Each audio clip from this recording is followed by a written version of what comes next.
Is Halifax a good place to live? This is one of the most Googled questions about the city, which means people are interested, but not entirely convinced. It's a city where history meets the ocean, where the vibe is really chill and the economy is quietly booming. Once a perfect retirement city, today Halifax is experiencing rapid changes, which are bringing both incredible opportunities and the fears of Toronto-ization.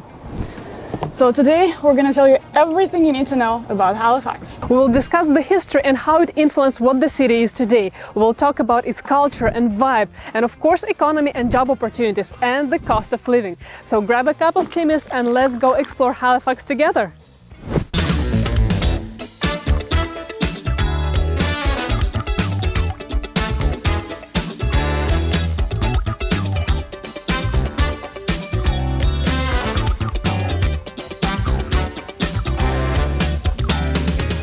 Today, Halifax is the economic engine of Atlantic Canada, with a metro population of around 500,000 people. When the British founded Halifax in 1749, they weren't just building another town. They built it as a naval fortress specifically to counter French power, what was then known as Acadia. And that military DNA remained, and it runs through the city streets. Halifax is home to the largest Canada Forces base, and that in itself makes the defense and the government industries the largest employers in the entire province. The steady government and defense spending has helped insulate the city from a lot of the economic downturns that other mid-sized cities in Canada experienced. Long before the British stepped foot on this land, it was already home to the Mi'kmaq people, who had lived here for thousands of years. So when the city of Halifax was founded, it wasn't just a matter of settlement, it was a military and political act that sparked immediate resistance. The founding was neither smooth nor ethical, because it disrupted existing indigenous territories and escalated tensions with both the Mi'kmaq and the Acadian French population.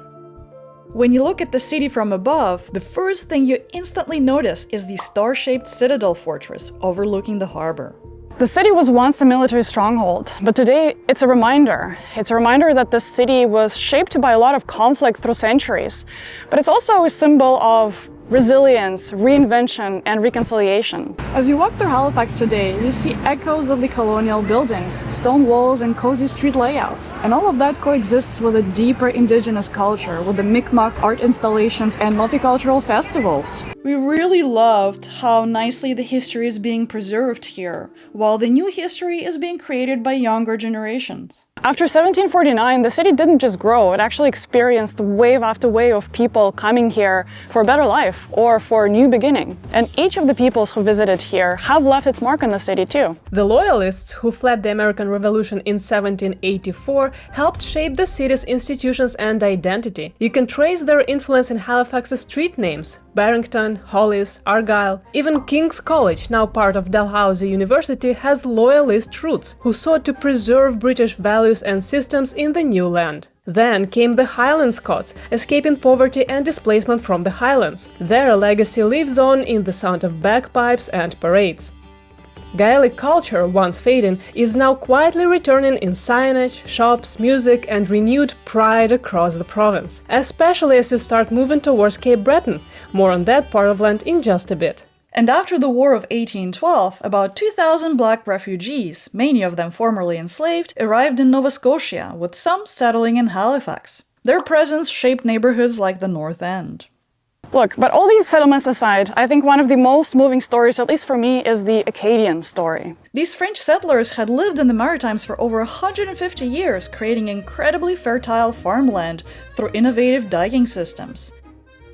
In 1755, the British forcibly expelled about 11,000 Acadians in what's called now Le Grand Dérangement. Families were torn apart and scattered around continents. But what's the most remarkable is that many returned and rebuilt their communities here. So today, in Halifax, we can feel the Acadian culture all throughout. When you taste the meat pie at a local restaurant or hear the distinctive Maritime French accent, you're experiencing a culture that survived displacement and came back stronger. As you walk around Halifax, you realize that they didn't just coexist together, they created something unique together. And it's not easy to come up with the right word, but I think the best definition that I can come up with is this relaxed confidence. And that's the vibe that you can feel everywhere around the city. I haven't quite felt that vibe anywhere in Canada yet.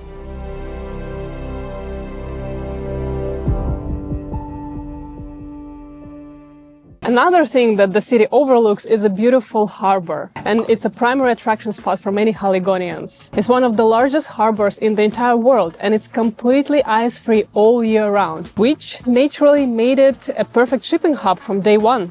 You see those massive container cranes? They are handling the exact same trade routes from Europe to North America that made Halifax rich back in the 1800s. Another prominent place is a huge shipbuilding facility in the city. You've probably heard about the $60 billion Halifax shipbuilding contract. That's part of Canada's plan to modernize its navy by building up to 15 new warships at Irving Shipbuilding in the next decades, right here in Halifax. It's not the new industry, it's Halifax actually returning to what it's always done best.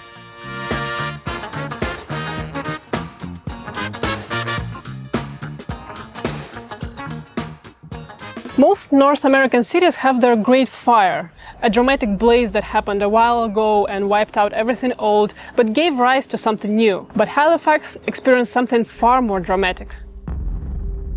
In December 1917, a French munitions ship collided with another vessel in the harbor. The blast was so powerful it flattened entire neighborhoods, killed nearly 2,000 people, and left hundreds severely injured and homeless. The explosion didn't just level buildings, it reshaped Halifax forever. In the chaos that followed, help came swiftly from an unexpected place: Boston. Within hours, they sent doctors, nurses, medical supplies, and money. It was a gesture Haligonians never forgot. Ever since, every December, Halifax sends a giant Christmas tree to Boston. It's a symbol of gratitude and loyalty, and also a reminder that even during the most tragic times, a new connection can form.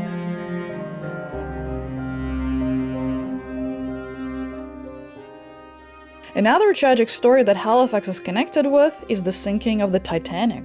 After the disaster in 1912, recovery ships were dispatched from the city, and many of the victims' bodies were brought back here. 121 victims are buried at the Fairview Lawn Cemetery, making it the largest Titanic burial site in the world. We do not see the cemeteries as a tourist attraction, but as a place to pay solemn respect to all who perished, as well as those who survived.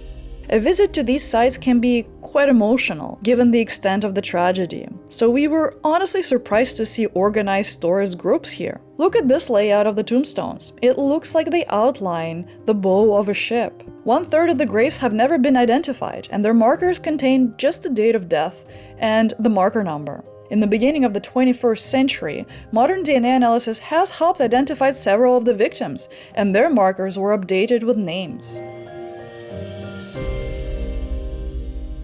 Over the years, Halifax transitioned from a military post to a commercial and cultural hub. It's a gateway to Atlantic Canada, and it's perfectly anchoring both tourism and commercial side of things.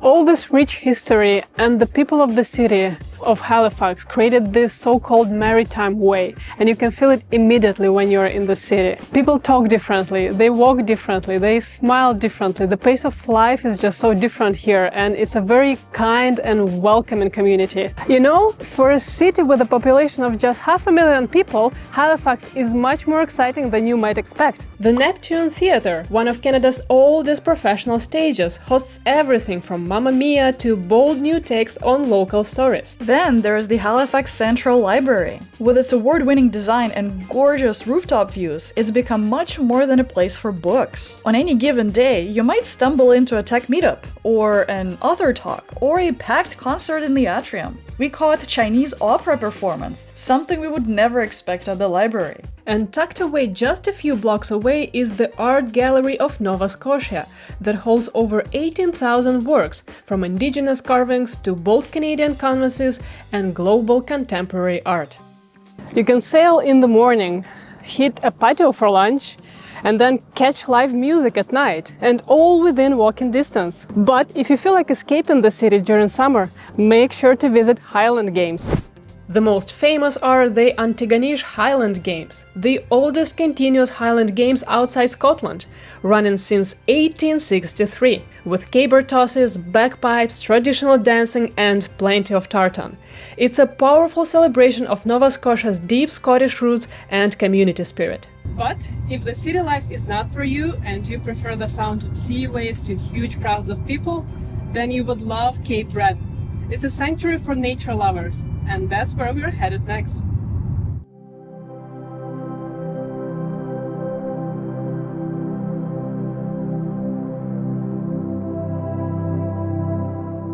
Ah, the Cape Breton, my love at the first sight. Its hallmark is the world-famous Cabo Trail, which is a scenic highway that winds through cliffs, forests, and the Atlantic coast. The views aren't just beautiful, they're the kind that stop you mid-sentence, or mid-drive. It's especially fascinating within the Cape Breton Highlands National Park. Here, you might spot a moose grazing near a trail, or stand on a cliffside breathing in the ocean air that tastes like freedom. I mean, look at this. This could be a postcard.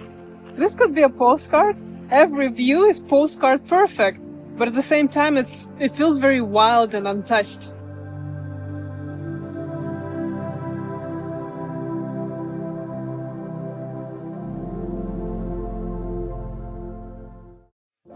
Halifax in winter is something else. It slows down, but it never really stops. Sure, it's colder, wetter, and the wind can sneak into your coat no matter how zipped up you are. But Haligonians don't hide from winter.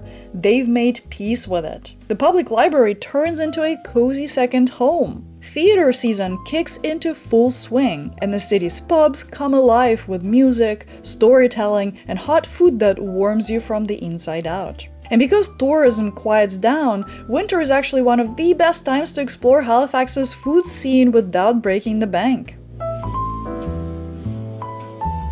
Speaking of the food scene, that's probably one of the more exciting parts of Halifax for me personally, because I just love seafood. Halifax is a port city, and aside from international influence, it means one thing: seafood. It's fresh, simple, and just really good. Sushi is my usual choice, and Anna tried the lobster roll for the first time, and we both absolutely loved it. Halifax is a port city, so aside from seafood, it means one thing: a lot of international influence. One of the best ways to experience the diversity of food in Halifax is by visiting the Farmers Market. Turns out it's one of North America's oldest continuously operating farmers markets. It was established in 1750, a time when Halifax was still a raw, fortified outpost caught between empires, alliances, and resistance. Yet, amid this uncertainty, communities began to take shape. And the energy here still reflects that early spirit: unhurried, vibrant, local, and welcoming. Like a city that's seen storms, but still chooses warmth. Open on the weekends only. You know what? At some point, neighborhoods of different Canadian cities seem to blend in, because it's all the same condo buildings, all the same 1-2-story houses, same street design. But Halifax feels different. The North End has this amazing mix of historic and hip. You'll find century-old architecture next to trendy cafes. The South End feels almost European, with tree-lined streets and the beautiful public gardens. Downtown is pretty walkable, and you can actually get around on foot, and that's exactly what we did and highly recommend. It took us about 3 hours to leisurely explore the city center and main points of interest. Halifax has a vibe of a very young city. And rightfully so. It's a very university city. It has 7 degree-granting universities and 3 community college campuses, which serves 40,000 students annually, which is a very significant student population for a metro area of 500,000. And unlike some university cities where students just come and go, Kingston, we kept meeting people who come to Halifax to study and decide to stay. It seems that Halifax has figured out this rare balance. It's ambitious and culturally sophisticated, but not in a rush. Life here has rhythm, but it's not frantic. As one local told us, life moves slow here, but in all good ways. This relaxed confidence translates directly into what's happening to this region economically, because Halifax is growing in ways that nobody in Canada realizes.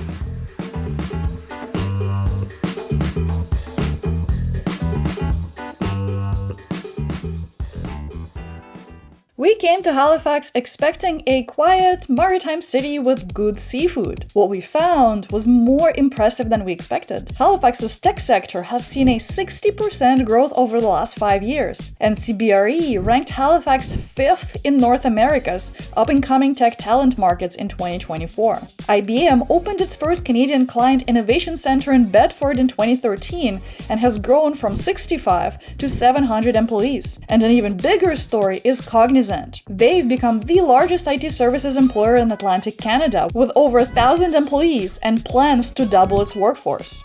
The $60 billion naval contract remains the economic cornerstone of Halifax. Irving Shipbuilding now employs over 2,100 shipbuilders, is the largest defense procurement in Canadian history. Halifax is closer to Europe than any other major North American city. That's why it's the main point of entry to North American markets. The Port of Halifax generates 25,000 jobs, both direct and indirect employment across the whole Nova Scotia. The universities remain massive economic drivers. Dalhousie alone employs about 15,000 people, and the IWK Children's Hospital is one of Canada's leading pediatric centers. With these universities and colleges, Halifax has this constant flow of young talent, opportunities, innovation, and all that feeds into the economy. What's changed recently is retention. When previously people would just come and go and you would hear about this Atlantic brain drain, it's not the case anymore, at least for Halifax. We've talked to several people who decided to move here from Toronto or Vancouver for better work-life balance,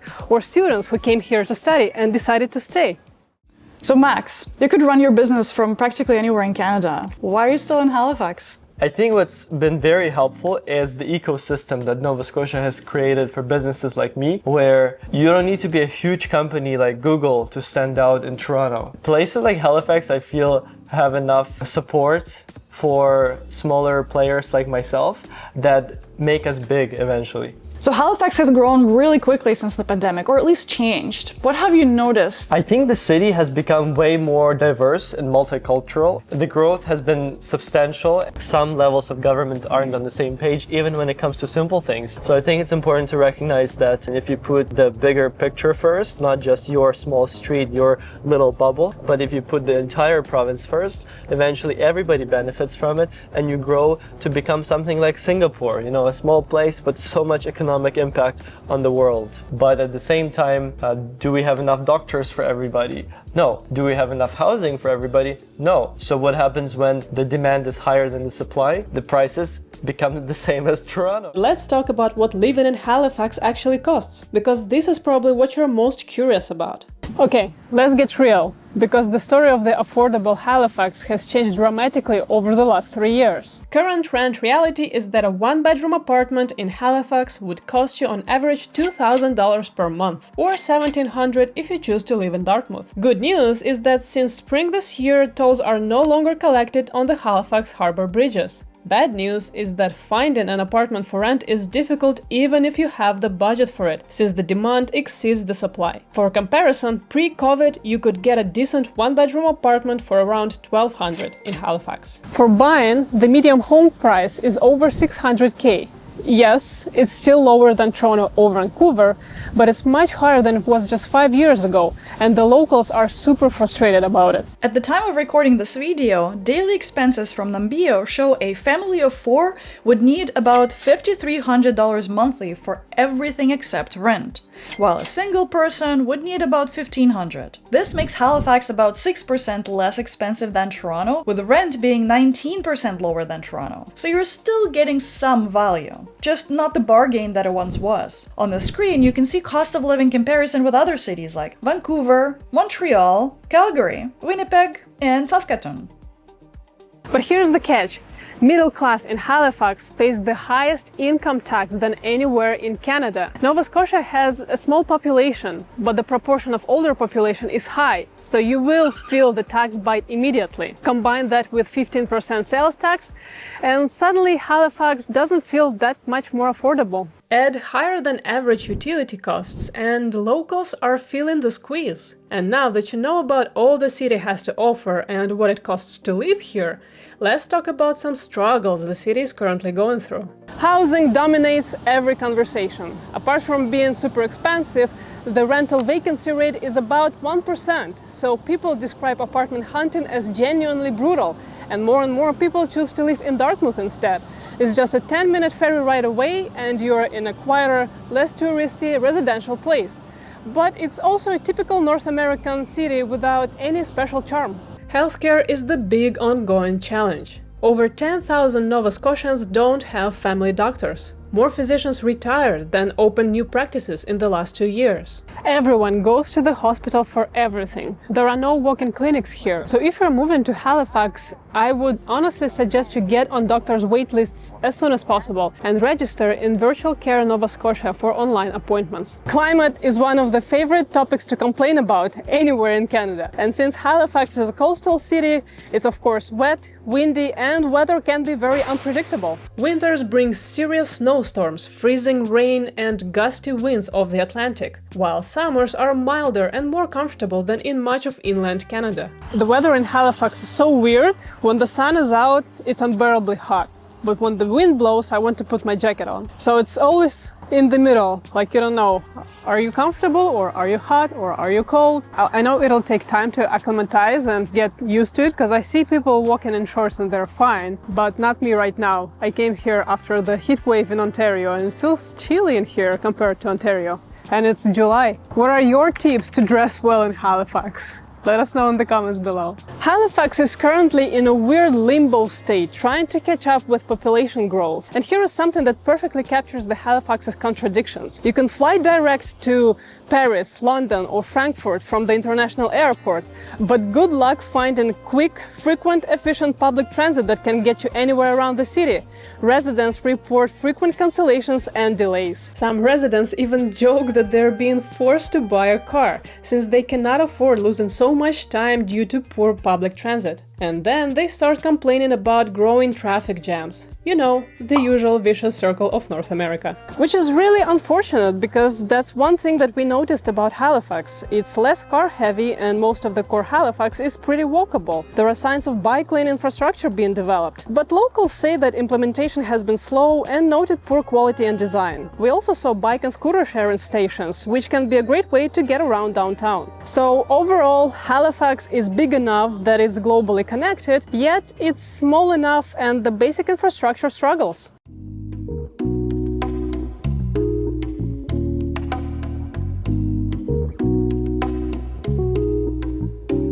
You will love the city if you value community over convenience. This city feels like everybody knows each other. It has fewer 24/7 services, sometimes even a slower service, and a pace that prioritizes relationships over efficiency. Many businesses only have a Facebook page instead of a website, so when you need services, our pro tip is to try looking on Facebook before Googling.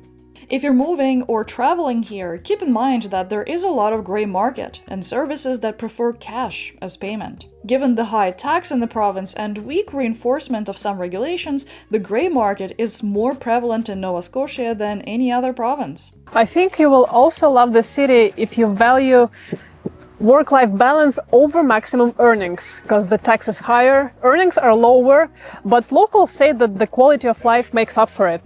If you need to maximize every dollar, Halifax might not be your answer. But if you want a mid-sized, walkable city with access to the ocean lifestyle and beautiful nature and shorter flights to Europe, this is your place. And if you're not really into outdoor activities, the coastal lifestyle, or nature, you probably are missing on the biggest perk of living in Halifax anyways. It's even written on the license plate here. Halifax is a city with 275 years old of deep roots, and it's now trying to grow while keeping what makes it special. It's not perfect, because no place is, but it has strong culture and real commitment to make it an enjoyable and vibrant place to live. The city offers something increasingly rare these days, a place where you can build your career and also have a life that you actually enjoy living. So when I evaluate the quality of the city, there's 4 things that I look at. First, I look at the quality of the public spaces, and the greenery also plays a big part there. Does the city take its time to make sure that people can enjoy spending time outside, strolling the streets, hanging out with each other, and building and enjoying the community that they have around them? Another big part for me is the architecture. Does the city have a soul? Does it have a rich history? And how hard is it working to preserve that history in the first place? And we see that a lot in Halifax with the beautiful architecture. And the last part is about the people. Do people really truly enjoy the city? And you see that in the smiles of people, you see it in the people strolling and taking runs around the harbor front. A lot of people are fit here, they're good looking, they're happy, and they're just enjoying the maritime way of life. That's how we saw Halifax this time. And thank you for watching. After watching this video, do you think like this is the city that fits your lifestyle? Would you choose it as your home? Let us know in the comments below. Also, let us know what you love about the city, or some things that the city could do a little bit better. We read all of your comments, and they also help us choose our next destination. And we'll see you in the next one. Take care!